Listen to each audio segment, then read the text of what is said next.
What's good, YouTube? It's Justice I Used to Be Paid, and today I'm back with another video.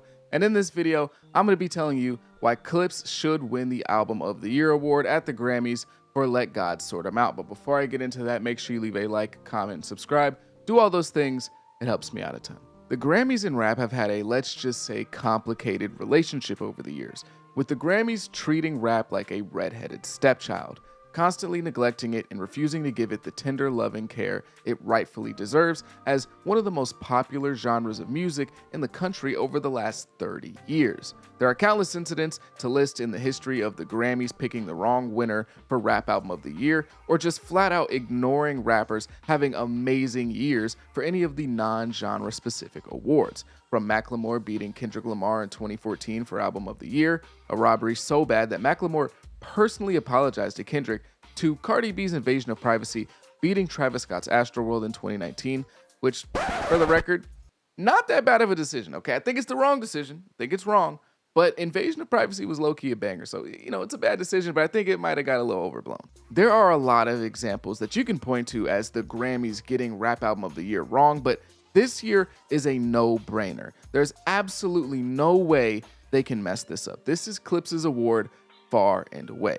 Firstly, we can go through the nominees. Of course, we have Let God Sort 'Em Out by Clipse, and we have GNX by Kendrick Lamar, which I believe deserves to be here. It's one of the better projects that's been dropped over the last year. We also have Chromacopia by Tyler, the Creator, another very good project that deserves a nomination in my opinion.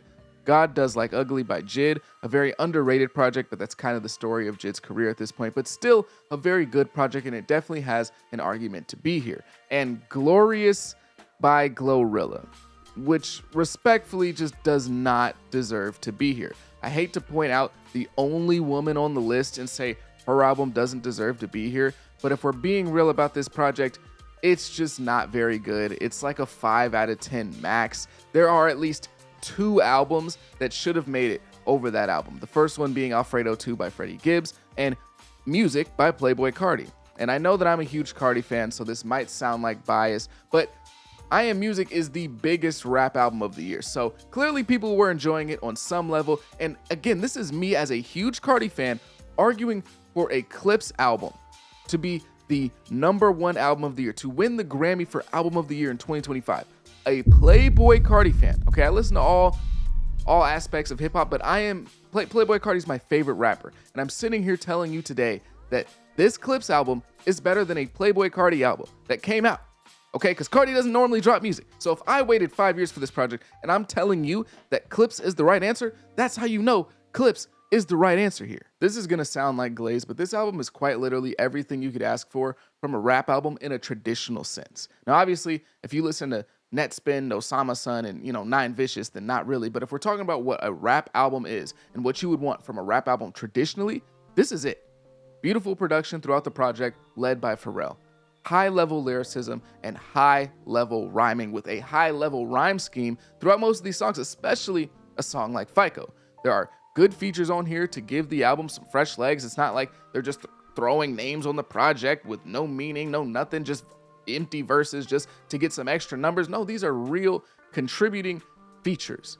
There's amazing storytelling on this album as well. A song like The Birds Don't Sing is one of the best rap songs of the year. It's probably the best rap song of the year. And honestly, I don't know if it's up for consideration for Song of the Year or anything like that, but if it is, it should be. It should be. Rightfully so if it is.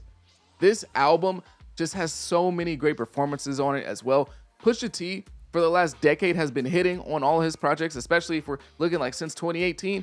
He's just been knocking it out of the park. And for Malice to come back and perform on this album in a manner in which he just doesn't miss a step is super, super impressive. And honestly, if you were to ask me, I think he's low-key the MVP of the album. That's how good this dude is, getting up off the couch and just going to the studio and rapping again. But these guys go back and forth pretty much on every other song, switching off who had the best verse, and they're just on this album going crazy. This album is, in the best way possible, Grammy bait. This is a Grammy bait album. So shout out to the rest of, the nominees in this section. That's cool. It's a great accomplishment, but none of them hit on as many fronts as this album. The only album I'm really worried about winning over Let God Sort 'Em Out is definitely going to be GNX by Kendrick Lamar. Kendrick Lamar last year absolutely swept up the Grammys. He dominated. I think he won 5 just for Not Like Us. Like, it was a great night for Kendrick, and obviously he was coming off the heels of the biggest rap beef of all time. He was the hottest name in music. He was the hottest thing smoking. Now, he's not as hot now going into this next run of Grammys as he was then. He's still pretty hot though. He just came off one of the biggest albums of 2024. He dropped it at the end of 2024. He also just finished a stadium tour, so it's not like he's just completely cooled off. But I will say this, for all the things that were said about Kendrick Lamar by Drake in the beef last year, one of the main disses that really stuck out to me and actually rang as true was Kendrick just opened his mouth. Someone go hand him a Grammy right now. All right, that was one of the main disses where I was like, Drake kind of cooked there, because there's no denying it.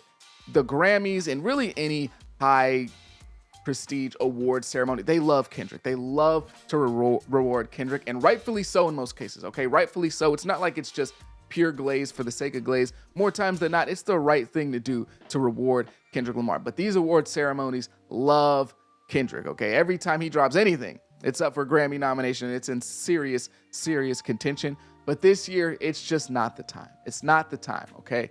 I understand that sometimes the Grammys aren't all the way tapped in with rap, and they kind of just peek in and they're like, okay, you know, Kendrick's a big name. He's a reliable name. He drops good music, and this album's good. They might just give it to him, but not this year. Not this year, okay? Not giving what I believe to be a landmark album a Grammy for Rap Album of the Year for the sake of Kendrick Lamar glaze would be a huge mistake, okay? Kendrick's album's good. I like GNX, but this is not the time. I know it sounds crazy for two 50-year-olds to have the best rap album of the year, but if we're judging just off of a complete work of art, then it's really not even a conversation. This album not winning would be a huge robbery. Let God Sort Him Out is going to age as a classic and an undeniable album amongst the people in the know. If the Grammys were to get it wrong this year, it's honestly just inexcusable at this point. They already have a bad reputation when it comes to hip-hop, but if they get it wrong again, then there's no serious hip-hop fan out there that should even be keeping up with the Grammys or concerning themselves with who the Grammys end up rewarding for rap. I think it's impossible for an album to be perfect for everyone or for everyone to have it as their favorite album. That's just not how art works. That's not how music works. But anybody that is a serious hip-hop fan that has been dedicated to that space for years and has listened to a ton of hip-hop will tell you that if we're looking from the perspective of a traditional album, this is it. This is exactly what you would want. Even if it's not their favorite, even if they like to listen to Destroy Lonely and they don't really like, you know, a whole bunch of rap stuff, even if they don't really like that stuff, they will look at this album and say, if we're judging off of the original OG traditions, beliefs, and foundations that rap was founded on, this album is the best. This album is the one that should be picked. I really think it's important as well that this album wins because it extends the conversation when we're talking about age in hip hop. Rap, since the early beginning of time, was considered a young man's genre, and it's always been that. Now, there are rappers who have been able to stick around for a very, very long time, like Nas, who even go on to win Grammys late into their career. So it's not like Clipse would be the first people to ever do that in the history of rap. But these two rappers around the age of 50 years old, coming in and dropping one of the best albums of the year, in my opinion, the best album of the year, selling over 100K first week, and having an actually relevant album to modern day hip hop. Because with all respect to Nas and anybody of his age in rap, for the most part, these guys are dropping their albums, even if they're great albums, but they're kind of off to the side. Like, we're not having mainstream discussions about Nas's album for the most part, unless like maybe Joe Budden's podcast is talking about it. But for the most part, these older guys who stick around and are having success, they're kind of doing it with their own audience, off to the side, just doing their thing, vibing out. They're not a part of the main conversation, which kind of leads back to that thing of 21 Savage saying that, you know, Nas wasn't relevant, which was a whole thing. But yeah, this album would be selling over 100K, the best album of the year, and relevant to modern hip hop. Then it would be rewarded by the highest prestige award in music, you know, which is the Grammys. Whether you want to argue it or not, that's just what it is. That's the reality that we live in. And this would be changing some of the foundations in rap. And it would be displaying the maturation of the genre as the genre gets older itself. The genre just reached over 50 years of age. And we would start to see how things change. And we would see how older rappers can gracefully age in rap, how they can tastefully age and continue to rap into their 50s while still being relevant, still doing their own thing, but not coming off as like the old guy who's sticking around too long, the, what's up, my fellow kids meme with the skateboard. It would be a tasteful thing. And I think that in rap, we will look back on this year in 15 years or 15, 20 years, and we'll look at this album and specifically, and this will be the defining album of this year. But if you made it to the end of this video, I greatly, greatly appreciate you. Make sure you leave a like, comment, subscribe. Let me know. Am I tripping? Should another award or should another album win this award? Should it have been I Am Music? What do you think? Let me know down below in the comments. I greatly, greatly would appreciate hearing from you guys. But again, leave a like, comment, subscribe, do all those things. It helps me out a ton. I go by the name of Pay. Peace.